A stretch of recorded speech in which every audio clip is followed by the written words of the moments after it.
Here's our Flames reporter, Salim Valji. Salim, we've waited for this Jacob Markstrom trade for months, and now it finally happens. Why did the Flames have to move on from their star goalie?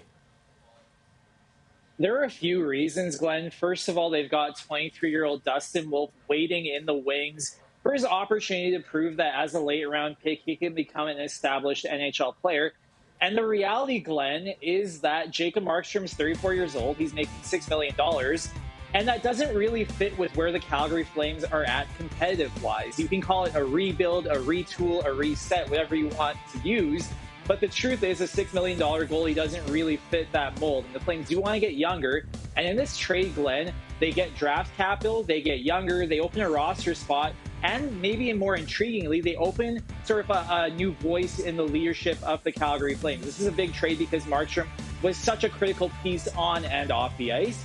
And because of this deal now, they've got more draft picks, they can use more cap space in free agency, and there's room for other people to emerge on this roster, including Dustin Wolf. So we'll see what happens. In the short term, where do you think the Flames go from here? Can they trade their number one goalie and still aim for the playoffs next season?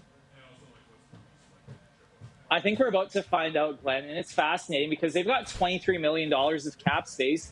And I think it's really intriguing how they're going to use that. And they've talked a little bit in the past about dealing some of their draft capital for a younger player that might not be getting an opportunity on their club right now. Think of the Alex Newhook trade from Colorado to Montreal a while back. And I think that's a similar type of move that the Calgary Flames could make.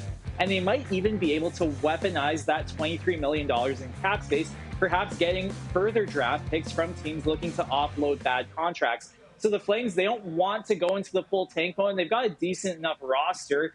But because of this Markstrom trade now, they can do some really interesting things. And as a result, I think they are one of the teams that we'll have to watch because they've got so much draft capital and because they might be a power broker of sorts over the coming weeks as teams prepare for free agency. Well, the Flames finished last season 81 points. That was 17 back of a playoff spot. They've only appeared in the postseason once in the last 4 years.